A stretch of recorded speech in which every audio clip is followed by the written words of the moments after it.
Hey guys, it's Simeon. This is Wrestling Unlimited as we are here on the 5th of October 2021 to talk about everything that went down tonight on NXT 2.0. Yeah, you gotta say it like that. That's how they say it. NXT 2.0. You can't just say NXT anymore. It's NXT 2.0, and to be completely honest, missable show. They built some stuff going forward, but to be completely honest, I'm trying to think, what was like really good about the show? Not really much of anything. I thought it was just a show, and I got a fly buzzing right in front of me. I thought it was just a show that if you didn't watch it, you really didn't miss anything, other than they did make the announcement of Halloween Havoc, the main event, and possibly changing the main event before we even get to the main event. So, yeah. I don't know what to say about tonight's show other than it was just a show. Kind of boring, if I do say so myself. But with that, I want to say thank you for joining me here. Twitch.tv/PWU Unlimited, YouTube.com/Pro Wrestling Unlimited, and Twitter.com/PWU Unlimited. With that, if you are watching on Twitch, you can help us out a couple of different ways. You can help us out by hitting that donate button down below or donating Twitch bits in the live chat. Also, remember, you can subscribe to the channel one of two different ways. You can subscribe either with a tiered subscription or with Amazon Prime. Because if you have Amazon Prime, then you have Prime Gaming. All you got to do is link your Amazon account to your Twitch account, bada bing, bada boom, you've got a Prime Gaming account. Prime Gaming sometimes gives you free games. A lot of times they give you free in-game purchase things, but they always give you one free subscription to any Twitch channel that you want to subscribe to throughout the month, and we'd greatly, greatly appreciate it if you use that subscription on us right here, PW Unlimited. But if you say I don't got Amazon Prime either, well, you got to know somebody that does, whether it's your mother, your father, your auntie, your uncle, your sister, your brother, your brother-in-law, your sister-in-law, your dog walker, your barista, the guy that gave you your mojito last night at the bar, the girl that is managing your apartment complex, taking your rent check every month on the 1st. Say, hey, you got Amazon Prime? Yeah. Can I link it to my Twitch? Yeah. Thank you. But on the flip side, if you're watching over on YouTube, you can help us out there in the live chat with a super chat or a super sticker donation. All super chats do get read live on the air. Remember, you can also subscribe to the channel as a member, joining the Unlimited Army. As a member of the Unlimited Army and a channel member, you get early access to exclusive news, early access to non-news videos, early access to podcast episodes, and so much more. Most direct way to really support us is by heading over, though, to patreon.com/PW Unlimited. But with that, guys, we've got NXT 2.0 to talk about. And like I said, it was just a show, nothing super special. And as soon as the show opens up, they're like, we got an 8-man tag team match tonight, but all hell is broken loose. These four teams can't get along. So now it's a fatal 4-way for the tag team championships. And I go, what? Mayhem? Teams don't get along? This show hasn't even fucking started. The show is 30 seconds old. I'm like, that makes no sense. Plus, you announced this like 45 minutes ago. We already know about it. They're trying to make it seem like something just at the moment of the start of the show happened, and it didn't. Warm Hedgehog says, Tim, did you hate NXT 2.0? I didn't say I hated it. I did not say I hated anything on this show. Don't get my words twisted. Don't add words to my mouth. I never said that word hate. I never said I hated it. I just said it was, for the most part, a little boring. So, they announced that, and we get into our first match. It's Mandy Rose against Ember Moon. This match was all right. Both women worked hard and had an okay match. Moon gained the early control, putting Rose in a tree of woe. The rest of Toxic Attraction pulled her out of the ring. Moon responded with a tope suicida that took out JC Jane. Rose then cut off Moon as she was re-entering the ring and hit a reverse suplex for a 2. Rose was in control until Moon cut her off with a punch. Moon went to the middle rope and connected with the code breaker for a near fall. She missed the eclipse and walked right into a knee strike from Mandy Rose that led to the pinfall finish of Mandy, picking up the victory. On commentary, Beth Phoenix was asked about Seth Rollins invading her home last week, and all she said was, "Adam will handle our business."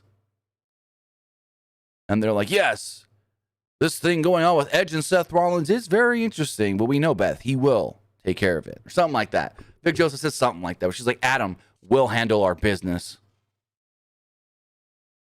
Legado del Fantasma cut a promo, a little video of them on, I guess, a bridge, it looked like.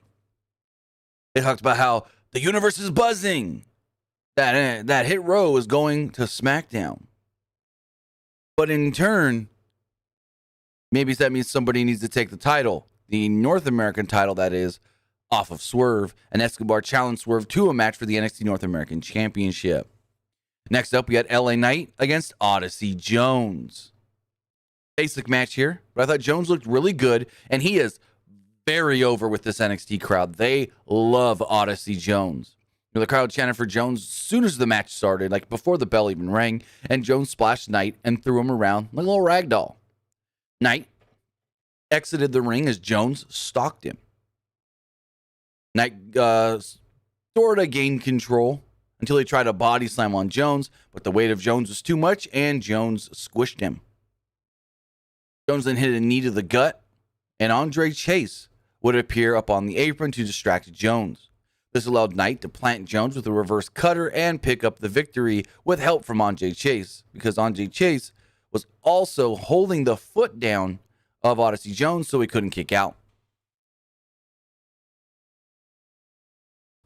In the back, Mackenzie Mitchell interviewed Cameron Grimes. He put over all the current romance going on in NXT and said now it's time for him to find that one lucky lady. Pete Dunne and Ridge Holland walked up. Dunn said that he's the baddest man in NXT. He then challenged Grimes to a match. Grimes ignored him and instead started talking to some women nearby. Kyle O'Reilly was in the back and walked up to Von Wagner in the locker room and asked why he's had his back for the last 2 weeks. It doesn't make sense to him. Wagner referred to him in the third person, strangely, and said that O'Reilly has heart. O'Reilly said last year really has not gone his way, and because of that, he really can't trust anybody. Wagner says, I understand that. And he told Wagner, just stay out of my way. Tommaso Ciampa came down to the ring to cut a promo. He announced that on October 26th, which is a Tuesday, we'll be getting NXT Halloween Havoc. He said with this big event coming up, well, the champ needs an opponent. He mentioned one man in particular who says he's not a patient man, and that he wants the flag bearer. He wants to be the flag bearer of NXT. Ciampa said that actions, they speak louder than words, and called for anybody with balls to come out and challenge him for the title and even try to take it. This then brought out, Braun Breaker.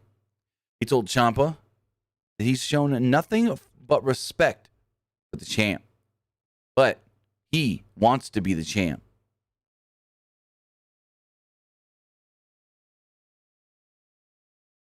He then said that he has the biggest balls in the locker room, and that he and the NXT crowd want this title shot.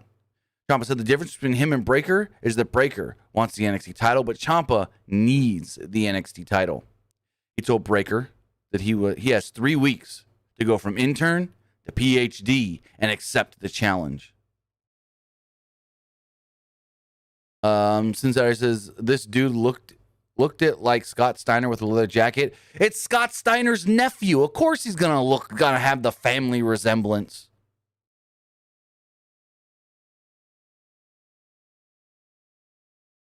So it's like they're doing everything to tell us that he's a Steiner without having to tell us he's a Steiner. Like, his music starts off with the siren just like Scott. He talks just like Scott Steiner. They called him what did Vic Joseph call him? He made a reference to the dog-faced gremlin. I don't think he called him straight up the dog-faced gremlin, but they made some reference to that nickname, dog-faced gremlin.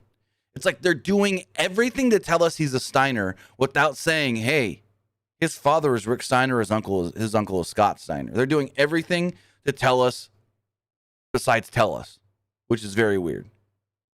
And it's not like we don't know. Everyone freaking knows. So Joe Gacy's in a room cutting a promo. He said, oh, so hold on. Go back to that first match really fast with Mandy Rose. So Wade Barrett's talking about how last week Mandy Rose and Toxic Attraction attacked the NXT Women's Champion Raquel Gonzalez. And they ended the show with Mandy holding up the title. That was very symbolic. That photo started going around online, and it went so viral that it crashed social media. And that's why Facebook and Instagram were down yesterday. Then you got fucking Joe Gacy out here saying, oh, I'm the reason social media crashed. He knew one platform that won't crash, though, and that's NXT 2.0. And I'm like, you really trying to tell us that you guys are young and hip and all about the social media game? No, because this ain't the only time someone references, I crashed social media yesterday. So he says that he will use the ring as a safe space. Conflict can be resolved peacefully, and that, yes, there can be two winners. Indy Hartwell was with Persia Porretta, I think her name is. Persia Porretta. They were talking about how many condoms Indy had to use during her honeymoon with Dexter. She also said Dexter's not here right now. All of a sudden, there was a door and smoke coming out of it. They opened it up. Boa and Mei Ying was in there. And Boa said, get out, and slammed the door. Then we had Joe Gacy versus Ikemen Jiro. Another short match. They're like full in on this Joe Gacy fucker, and I don't get it at all. Gacy offered a handshake early with Jiro accepting. Gacy told Jiro to hit him again. Commentators have mentioned that Gacy has received national attention as a result of what WWE thinks are woke promos. Gacy hit a clothesline in the corner and then a suplex. Ikemen cut him off with a sloppy DDT and used his jacket to make a comeback. Ikemen hit a nice Hurricane Rana off the top rope, but missed a knee strike.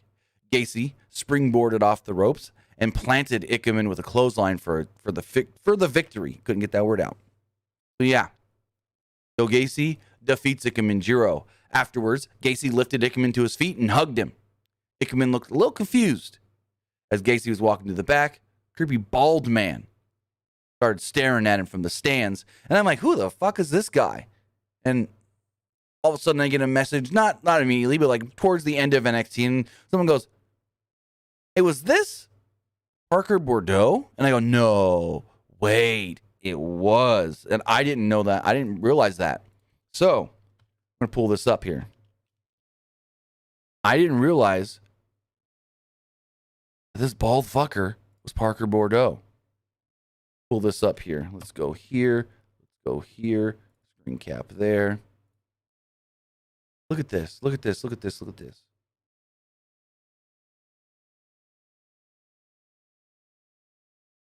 This is Parker Bordeaux.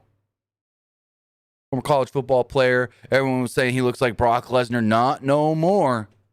Doesn't look like Brock Lesnar anymore. And my thought is, why change his look? I don't know if it's WWE's call. I don't know if it was something he asked if he wanted to change his look. I doubt it was him, because he's always posting photos online of him, and he's got merch with him, his body, and I don't get it. Why change this man? What is he supposed to be? A creepy soccer guy? We already got one. Is he supposed to, and I don't want to say it, but is he supposed to be part of the KKK or something? Skinhead? I don't know what this tattoo on his neck says, but I don't think that tattoo is a normal tattoo of his. Let me do a Google search really fast. Parker Bordeaux.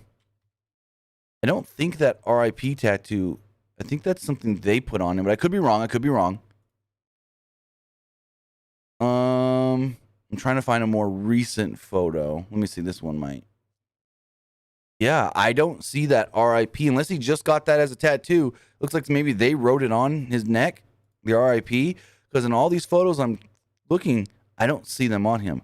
But I thought they were maybe going to go with, the MMA fighter look for him. he's done promo stuff with that look, the MMA fighter look, and then he skinned him, just shaved his head. What the hell? And again, I don't know if that was his call. I don't know if that was their call. I don't know who said, let's change his look. Because he had a very marketable look because he's young. He's good looking. He's got the size. I don't know. I thought he was very marketable the way he looked. Now, people see him and they go, oh, I can't get, they just gonna say, oh, I can't get behind a skinhead. You know? I don't know. TJ says, looks like Kane. Not at all. Not at all looks like Kane. But very weird. Very, very weird. And they got a video letting us know Cora Jade is up next. And then we got transported back to 1999 WWF Superstars because all these fuckers are getting just random gimmicks now. They're not like just guys. They're not just people we can relate to. No, they all got to have a gimmick. Just like back in the 90s when we had hockey players, when we had repo men, when we had trash collectors. Now, we got a damn professional poker player in Duke Hudson. And he was in a room called Duke's Poker Room. He said, we won't discriminate. Everybody is allowed to play. I don't get it at all. Why does everyone need a gimmick like this? Like, I don't know. Everyone's got to be typecasted now. So next up, like I said, they said Cora Jade was going to compete next. And she had an opponent, Virginia something. And then she was attacked by Frankie Monet. Virginia was taken out. Frankie Monet jumped back in the ring. And Robert Stone said, there's the match. Cora Jade versus Frankie Monet. Referee was a little confused, but he said, all right, let's just let it happen. And so they had a match. Monet was in total control as the match started. She hit a knee in the corner. Trey Baxter suddenly popped up, Cora Jade's boyfriend, and was spouting encouragement, supporting his girlfriend at ringside. Jade missed a splash in the corner and tried to rally back, but Monet cut her off. Monet went for her finish, but Jade rolled her up and pinned her to get the surprise victory. Frankie taking too many pins in NXT. Like, she's doing the I'm on my way out thing, but if she was on her way out, wouldn't she have been drafted? Huh? And interesting enough, they mentioned the Queen's Cup or Queen's Crown Tournament. Give me 1 second, guys. They mentioned the Queen's Crown Tournament, saying that either of these women can be in it. So I don't know if maybe someone from NXT is going to be in it, and that's their call up or what.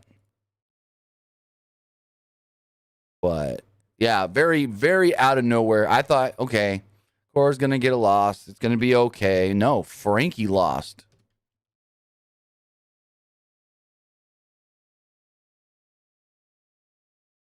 So I don't get that at all. Having Frankie Monet lose so many times so far in NXT. In the back, all the tag teams started coming together as MSK was being interviewed. And basically, Grizzly Young Vets came up and said, oh, yeah, you're just afraid to face us team on team. You got to have other teams that you think you can beat. And they're like, you know what? If you're really that good, make this elimination and you guys make it to the end with us. And they're like, okay, we like that. And then the other teams came up. They all started fighting and whatever. It's now an elimination tag team match. Ciampa was in the back cutting a promo when Joe Gacy would walk up and said that he had toxic energy. Said he speaks for a voice struggling to be heard and basically said that he wants a shot at the title. Ciampa said, you know what? I'll give you an opportunity.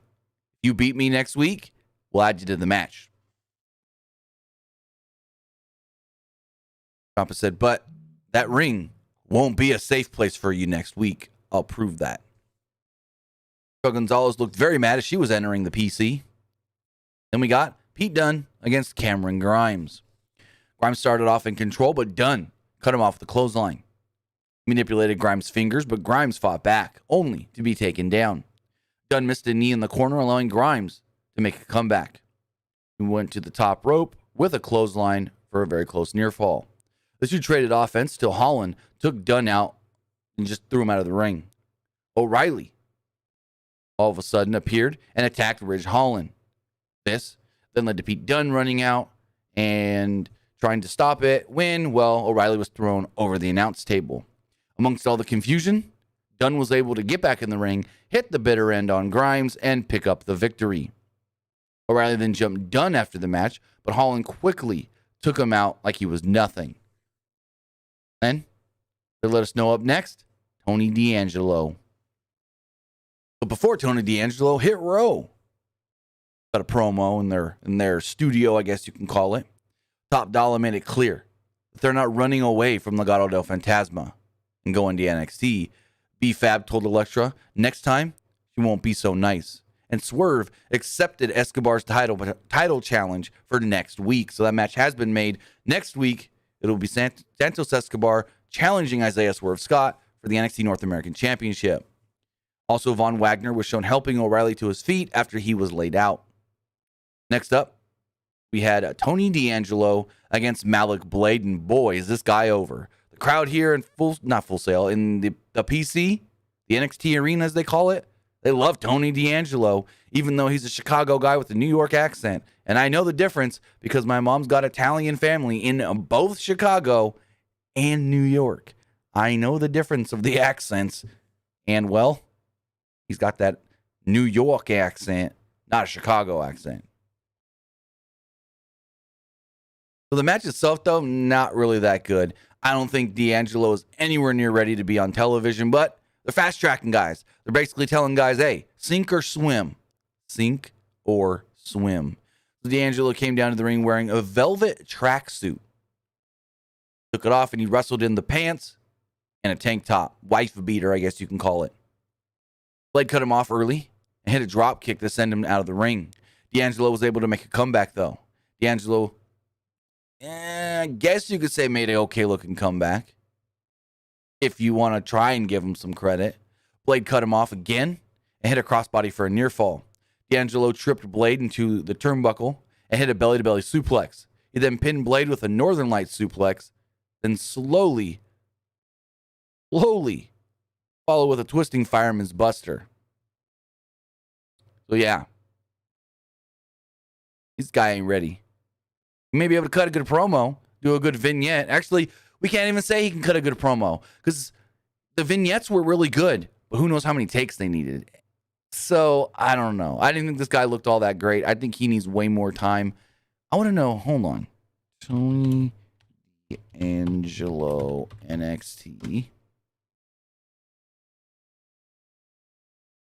How long has he been with WWE? Signed. He signed with WWE. Trying to figure this out.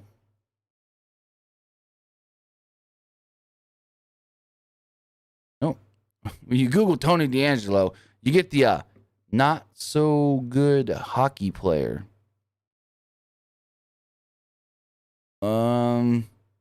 He signed with WWE earlier this year. Yeah, in February.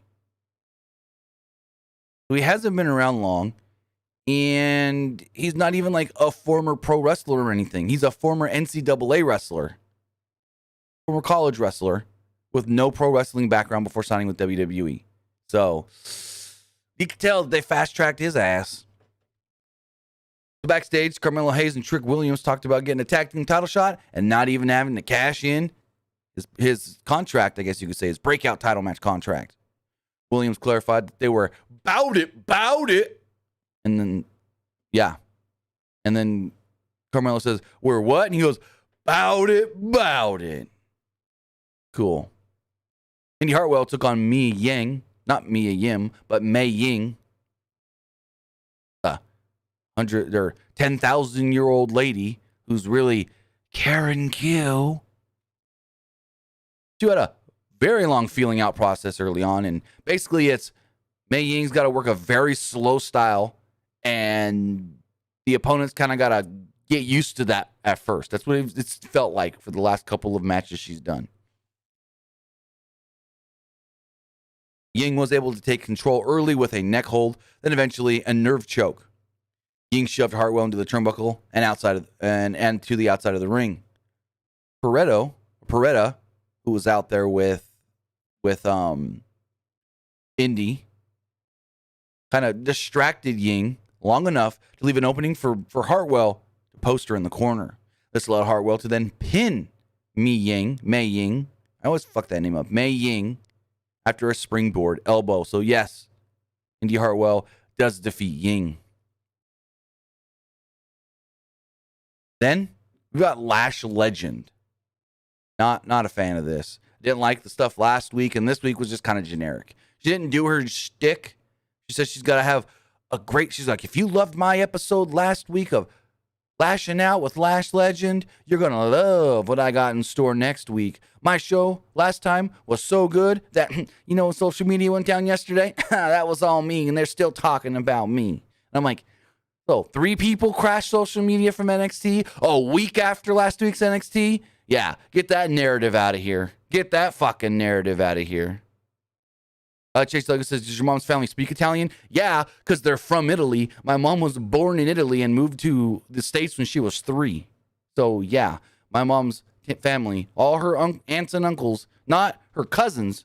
Well, I don't know. Her cousins might speak Italian. I've never heard any of her cousins speak Italian, but I've heard all of her aunts and uncles speak it. So, yes, my mom's family, it does speak Italian because they come literally from the little island known as Sicily. They come from the bottom of the boot. Like I said, my mom moved to the States. My mom's, her parents with those, my mom's parents, my grandparents, my aunt, my oldest uncle, and my mom. They moved when my mom was 3 to the United States. And then, 2 years later, my mom's youngest brother was born. He was born here in America. But the other 3 kids, they were born in Italy. When my mom came, she said it was easy for her to learn English because she was only 3. And, a 3-year-old could barely talk anyways. But my uncle was, I think, 7 and my aunt was 9. So she said it took them a little while to, get accommodated to speaking English and having to go to school in America. So, yeah, crazy stuff. Crazy stuff. Anyways, Lash Legend says she's going to spill some tea that will make the Urban Meyer story look very, very tame. And if you don't know, well, they've been showing Urban Meyer, the coach of the Jacksonville Jaguars. Oh, I'm just going to say, I'm not going to say he's cheating on his wife, so I don't know. Johnson says, how did you end up in California? Well, I ended up in California because I was born in California. My mom's family, I don't know. I never really asked. All I know is my grandmother's sister moved to California, and so my grandmother and my grandfather followed them. When others came to America, some went to... so there's 6 kids in total on my grandmother's side of the family. 2 came to California. I think 3 are in Chicago, and 1 is in New York, I want to say. Something like that. But I know, because there's 2 girls, 4 boys. I think 1's in New York, 3 in Chicago, and then the 2 girls moved to California. So, yeah. Very, very interesting stuff. I actually, though, never asked why they moved to California. Just never was a question I had in my head, why California? Anyways, Tony D'Angelo walked up to Lash Legend and said, hey, let me be part of your show next week. Lash Legend seemed interested, and then this is when she said, my show last week, that's why Instagram and Facebook were down. People still talking about it. I'm a legend. I'm the Lash Legend. And I'm like, whatever. Diamond Mine cut a promo introducing every member of the stable. I guess for those who are new, cool. It's all the same people that we've seen for the last 3 weeks. Raquel Gonzalez came down to the ring to cut a promo, and she dared Mandy Rose to try and touch her and her title. This then did bring out toxic attraction. Mandy said she used to admire Gonzalez, but now just comes off as desperate, knowing her title reign is about to come to an end. She said that they are taking over NXT 2.0. Gigi Dolan said that they are championship material. If so, then why'd you lose the tag title match last week, Gigi? Huh? She said you can't stop. She said we can't be stopped. People. She said something like they're in awe of us and the way we look. Something like that. Gonzalez then brought up Dolan's stitches, which Dolan did not like. JC Jane then said, we can add jealousy along to being desperate to Raquel Gonzalez. Jane says that they are all over Raw and SmackDown, and we are the face of NXT. I didn't get that line. Who's all over Raw and SmackDown? She said they are all over Raw and SmackDown. I didn't get that line. Soon, she said soon, they'll all be holding gold in NXT. Just a matter of time before Toxic Attraction is the top of the mountain. She said, we are not just Toxic Attraction, we are the attraction. The trio then circled around the ring as Rose asked if they should have some fun. They circled the ring until, Zoe Stark and Io Shirai, the women's tag team champions, came out to make the save, daring Toxic Attraction to take on them, the three baby faces. The heels backed down, and the baby faces stood tall in the ring. I guess we're going to get a 6-man tag. Cool, whatever. So in the back, we go to, and my notes just froze. Here we go. We go to Kyle O'Reilly icing his shoulder when Von Wagner would walk up and said, hey, whether you like me or not, whether you want to do this or not, I'm going to help you out. Next week, we're taking on the team of Pete Dunn and Ridge Holland, you and I. It was all Stark and Shriver backstage talking about how they don't like Toxic Attraction. And it was like Starks and Io still kind of don't get along. Then Raquel left. Indy Hartwell and Perota came on. And then she was like, we took these, or I think Zoe said, we took these titles from you, pointing at Indy. And Perota goes, well, yeah, but not me. Basically saying she thinks she's better than Candice LeRae. Bitch, who you think you are? Who do you think you are? Also, it looks like, they've just fully moved on from Candice and Johnny. Indy's now got her own, person to watch her back. I don't get this at all. They basically just said, screw Candice and Johnny. Moving on from them. Indy's got her own follower hanger on her. And we'll see where this leads to.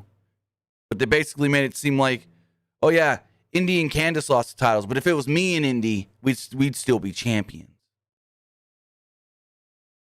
Then we had the main event.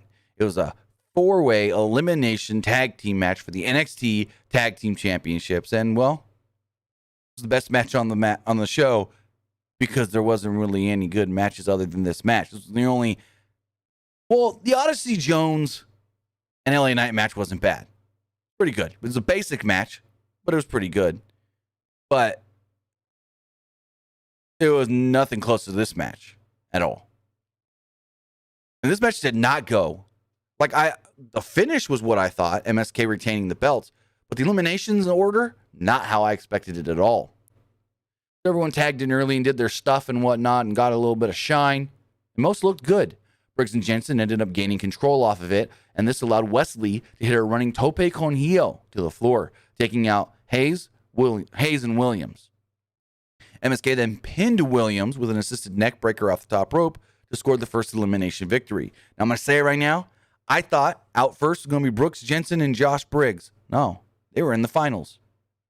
Shocked. Because, yes, next out, Grizzled Young Vets. Come back from a break. Zach Gibson of Grizzled Young Vets was in control of Wesley, but not to be. Jensen was able to tag in and quickly pinned Gibson with an assist from Josh Briggs. This left two teams, Jensen and Briggs, MSK, and Frickin' Wade had to keep telling us, biggest moment in their careers. Biggest moment in their careers. This is the biggest match of their career so far. Briggs hit Lee with a big boot, with Jensen planting him with side rush and leg sweep at the same time. The two controlled Lee, hitting a double choke slam. Carter hit a big crossbody to the floor that took out Jensen.